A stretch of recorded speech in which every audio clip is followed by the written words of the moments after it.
presensya. Kaglalo na sa aton mga daragko may gimangudan. No, malipay ka ng Ginoo sa atong magkita. Nani kita sa simbahan. So, praise the Lord. Mga gimangudan sa nila gabi, Bluetooth disconnected. maada naman kita si halipot lang na mensahe para sa Ginoo. Padumdum sa aton, no? So, sa oras lang, sirmi kita busy sa atong mga buhay, no? Kaya nano-nano lang itong ginahimo para kita mabuhay hindi sa mundo. So, Bluetooth connected. di na mga tumaho na nahimo naton, pero pag dili natin i-partner ang Ginoo, inatan na bagay, maging murasin, kapuslanan. Magbagang waras siya sa halaga sa atong buhay. Pero may ganaton iupon natin sa aton para sa mga kabataan, pero may ganyo dumdumon permi na anong Ginoo na bantay sa iyo. No? Ginabantayan ka mo permi. So mga mahulan sa gabi, I would like to share this very short story. Ato message gingwa ko ni hala sa Adventist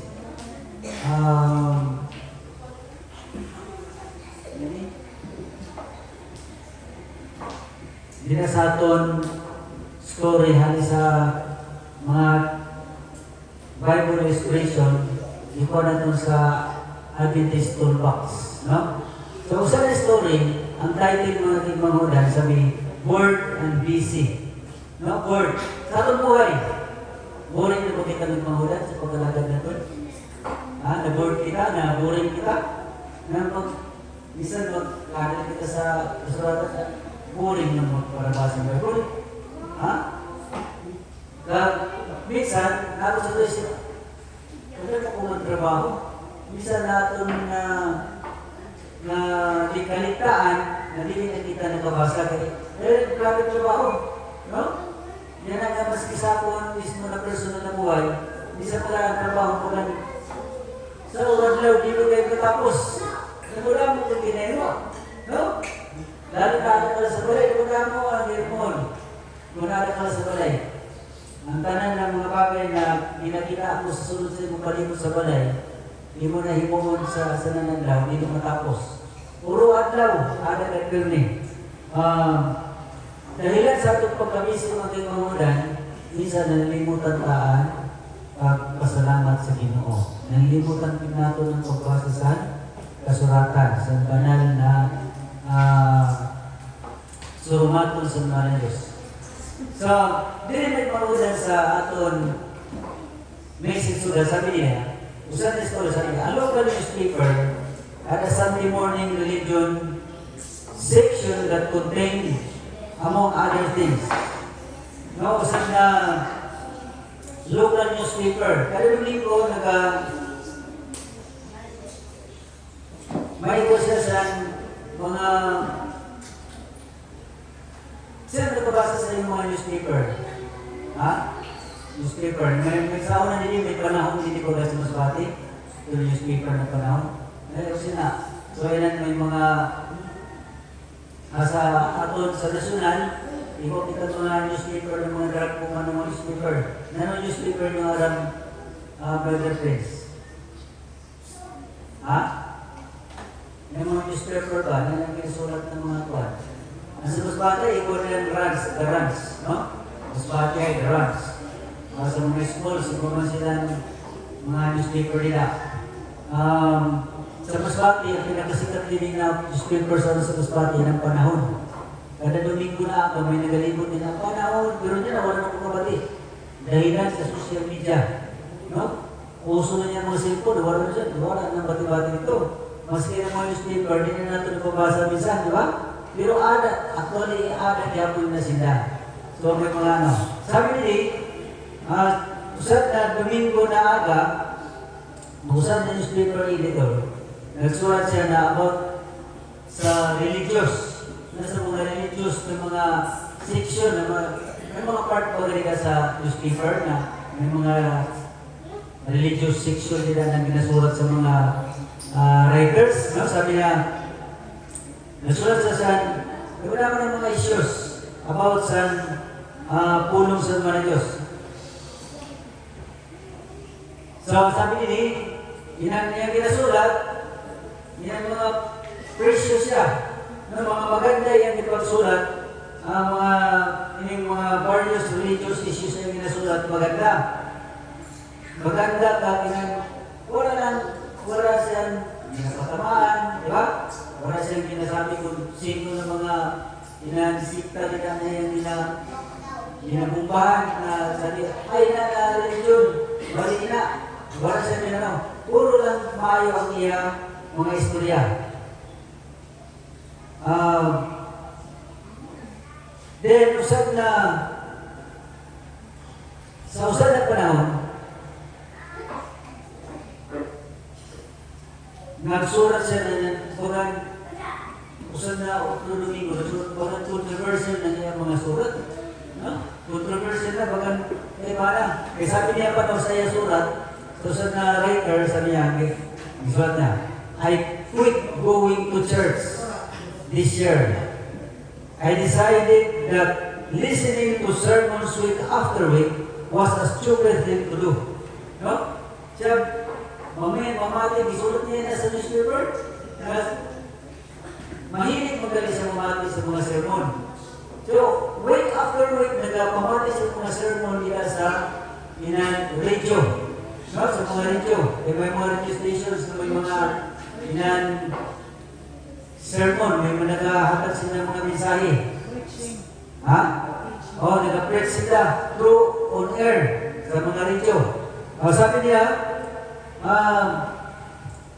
nakunong daw siya pagkanto sa church sa nina taon, then nag-decide siya na listen to the sermon week after week. Pamati siya, no?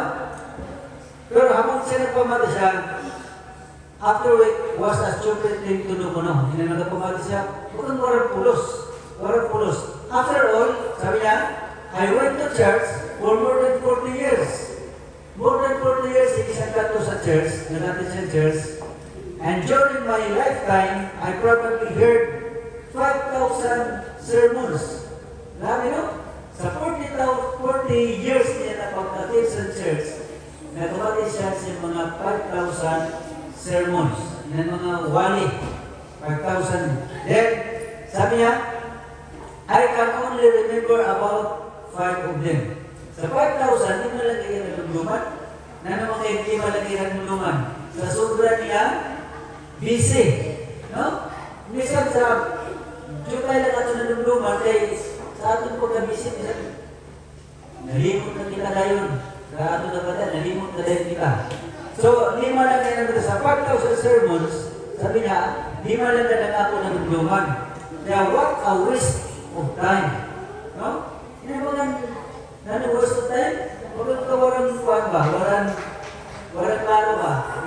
Nasayang-sayang na kung siya sa oras sa iyang pagpamati. No? Aba, 5,000 sermons na iyagin atina, lima lang iyan ang lumluman na sermon. So, kung sa yun, nagsayang lang siya sa oras. No? Sayang sa oras. Kamo, nasayangan ka mo sa oras? How many years na nagating ka mo sa church, then, baka mo tinigral yung naluluman ng mga sermons na minsan napabilit, ay, oo, tama na. Ang ako naluluman na sermon, itong about Sabbath keeping. Mayroon na lang, ha? Pero may naluluman. Mga ako naluluman about the life of Christ, the resurrection of Jesus. Mayroon sila na mo naluluman. Pero pira nakakatuig na nagatin sa church service, jutay na naluluman. So, ano man na yung pagsurat, ha? What a stupid, sabi niya, what a stupid thing to do. No? And sabi niya, what a waste of time. Para pagad, sabi niya,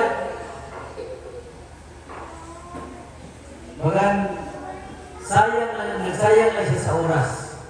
Then, sabi niya, this sparked a fury of incoming letters. Some people wrote that sermon to make a difference.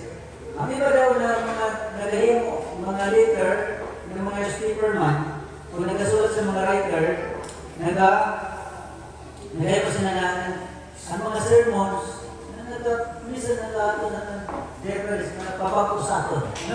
Nagpapapo sa aton. Then while others cited with word and disease opinions that they were basically meaningless and unnecessary.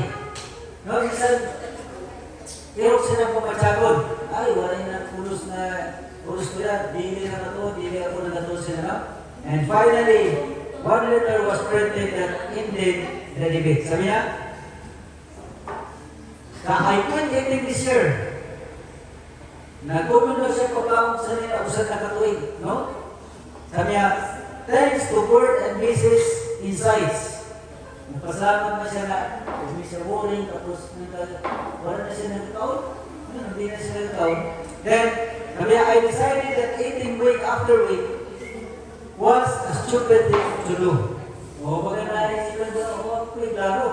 Baga, ano lang. Then, after all, I have been eating for more than 40 years. And during my lifetime, I probably have eaten 5,000 meals. I can only remember about 5 of them. What a waste of time. Starved and stupid. No? Lima lang po niya ng bunduman siguro ang pinagkanapit sa ito pagkaon niya ng bunduman. So ito na mga damudako na ng mga damudako niya nakaon. No? So kanyang nakaonan o nakaon niya. Nagpura siya, ura nga sayang mo na ito kung nakaon balik kaya hindi mo na ang nabilin sa ako na araw ng mga pagkaon. Siguro ang mga maraming kasi mo na pagkaon na nariyan na bunduman. So sabi niya, sa 40 years mo niya, na 6 pounds, pinan 5,000 ng mga pagkaon na niya natilawan, pero 5 lang na niya nagduman na pagkaon. So sabi niya, what a waste of time. Pinan, bagang nabot sa iyang panahon na, sabi niya, starved and stupid. Pinan, gutom niya po siya. Bagang gutom niya po siya. So, sabi ni Matay Pangulan, sabi din sa aton,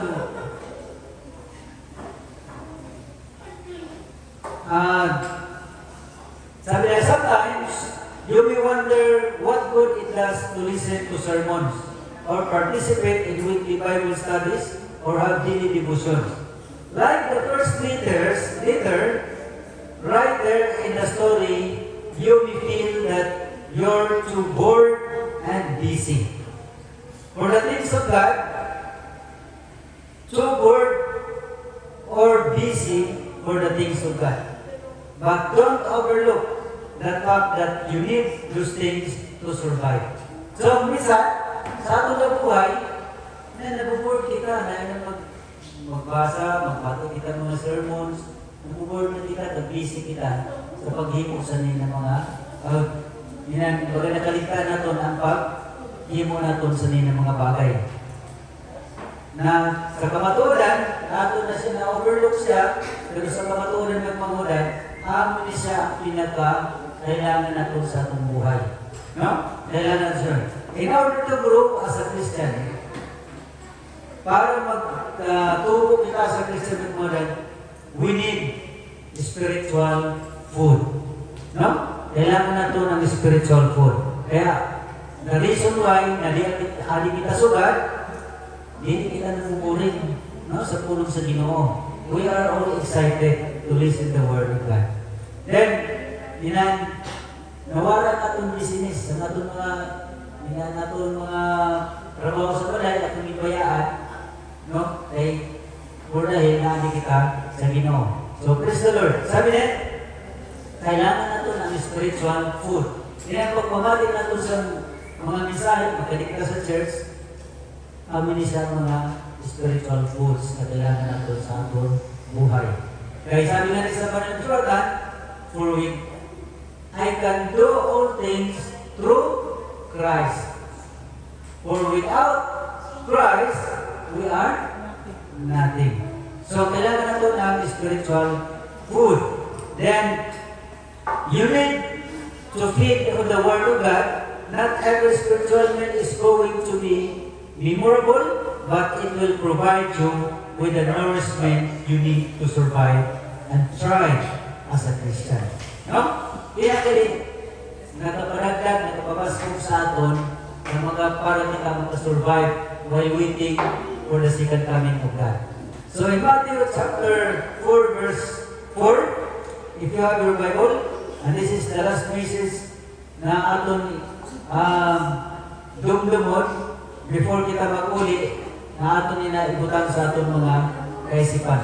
So, dila sa Matthew chapter 4, sabi ni Jesus, chapter 4 verse 3 and 4, sabi nila, mayusan na gitintaran si Jesus kay kita niya na nagutom-gutom. Di ang kaaway, si Satanas, nakita si Jesus na gutom-gutom na gayon. Na, di sabi niya, and when the tempter came to him, he said, if thou be the Son of God, command this food, the stones be made bread. Na, istorya ko niya na to para mahimo na tinapay, para gusto sa si Satanas para makataon si Jesus, kaya nakikita niya, Jesus was very starved. No? And gutom-gutom na kayo si Jesus. Then sabi ni Jesus, ang answer ni Jesus, but he answered and said, it is written, man shall not live by bread alone, but by every word that proceeded out of the mouth of God. Ang tao dili mabuhay sa mga pagkaon lang na ada sa atong ginagawa, maski na mo namin. Ang kailangan tanda natin, ang food na espirituhan na pagkaon. No? So, dapat balance. In serving the Lord, hindi lang kay nabuhay kita sa mga material na ito na pagkaon. Kailangan natin ang espirituhan na pagkaon. No? So, sana po, ini nandiyo na misay na pagdumdum sa aton. Pag ini nga itong ginahimo, naali kita permi sa church, amoy hindi na makapabaskog sa aton. No? Maka-nourish. Sabi na, maka-nourish, maghatas sa aton sin, maayon na panlawas. Maski pakatunta to sa balay, ang atong pagkawan, nilang gulay lang, o nanon din ang ginagawan, na para magusok kita, pero by the Word of God, will be nourished spiritually. No? Nourished kita. Amin siya ang pinagkailangan ko sa buhay. So sana po, mga kabataan, mga kaimangunan, waraon na ito ng aton isip na board kita sa pag-adal sa banal na kasuratan sa Ginoo. Waraon na ito sa isip na pwede kita busy sa aton mga hirimoon sa urad lang. Aton ibutang sa aton mga isip na mapifit ang aton mga mind kang aton puso sa banal na surumaton sa mga Diyos. Ang Diyos magpapagkamay sa aton na tanan. Pagwasa din, happy Sabbath sa aton tanan.